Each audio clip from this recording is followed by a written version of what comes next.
We're here today to introduce Miss Kim to Xavier University of Louisiana and to get to know her contribution to New Orleans. And my father always talked about New Orleans, even though he was born in Jefferson as well. So he always talked about politics. He always talked about how the city could be better, how the community should work together, what community leaders could be leading. And so I grew up listening to conversations like that all the time. There's something was telling me that I should volunteer internationally. And I had this feeling that I should give back. The selfish part of me said that if I give back, that somehow I'll be blessed for it. So I joined the United States Peace Corps and I went to Lesotho, Southern Africa.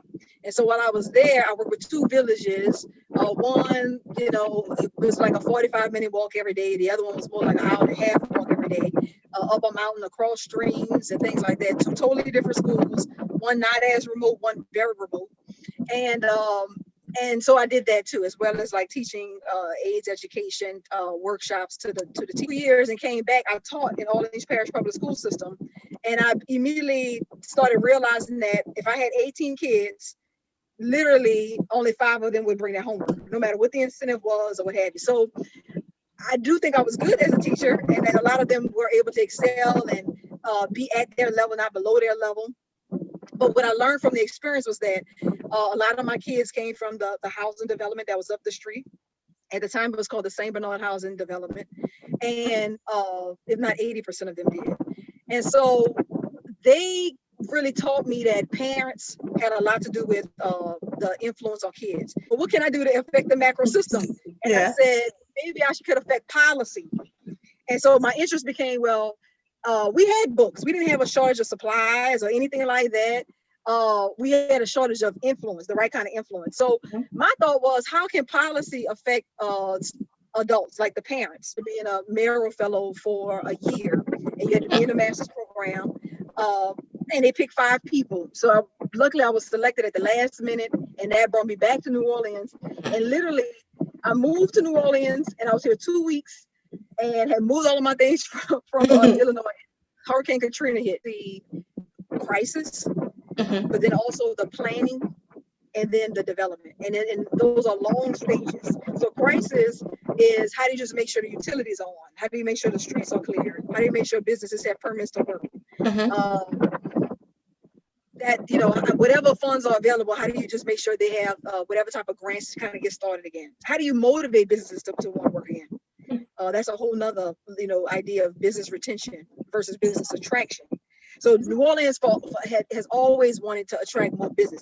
We need more businesses. Planning is more when you actually work with the community and you actually go into neighborhoods and have community meetings. Community meaning the neighborhood meetings, and the business associations are invited as well. And you basically try to reach a consensus. So you may start off with all of the different neighborhoods being divided into what at that time was called target areas. And so everybody within those particular target areas was asked to come together and list what they thought were projects that should be funded by the city, whether it be housing, economic development, or even infrastructure related. And infrastructure could include libraries, it could include community centers, it could include parks. And so once you get the list together, then you ask the neighborhoods to decide what were the priorities. And then development is when you actually take those projects and submit it to the state, and the state basically allocates monies that are federal grant monies or federal monies that are used to actually fund housing, economic development, and infrastructure. Those are the 3 major buckets. I started meeting developers that were coming to the city of New Orleans and would say, I want to do this project. It might be what they call a mixed use project. And the project might include housing and some business or retail on the first floor. And they might have had a project of $70 million. And they may say, we're looking to have the support of the city. And we would like that support to be in the amount of $5 million or $2 million from the city. My question became, well, where did the other $68 or $65 million come from? Yeah. A lot of money. And so I started meeting with a developer called HRI, which is an acronym for Historic Restoration Incorporated. And they're one of the largest developers in the state. And what they do is they go into communities that need revitalization or have old historic properties, and they use historic tax credits, using that credit as money to basically to fund a portion of the project. So with the historic tax credit at the state level and the historic tax credit at the federal level, there are two different ones. And then whatever shortage they have, they get from the banks. And if they can't get it from the banks, then that's how they end up asking the city for $500,000 or $1 million or $2 million or $5 million. I was able to see like how much money is put into what they call community development. So what is community development? Community development is those three buckets: housing, economic development, and infrastructure. And at any given moment, if you're in the field of community development, you're probably going to touch one of those three, if two of the three. I started a business, a development firm called Palesa Development. Palesa was the name given to me when I was in Lesotho, and it means flower. But Palesa Development basically builds housing. So I build single family houses. I don't have a contractor's license. I work with builders to build houses, but I do site selection to find where I want to build a house. I pick the design for the house, the floor plan, and the exterior elevation, which is what the front of a building looks like.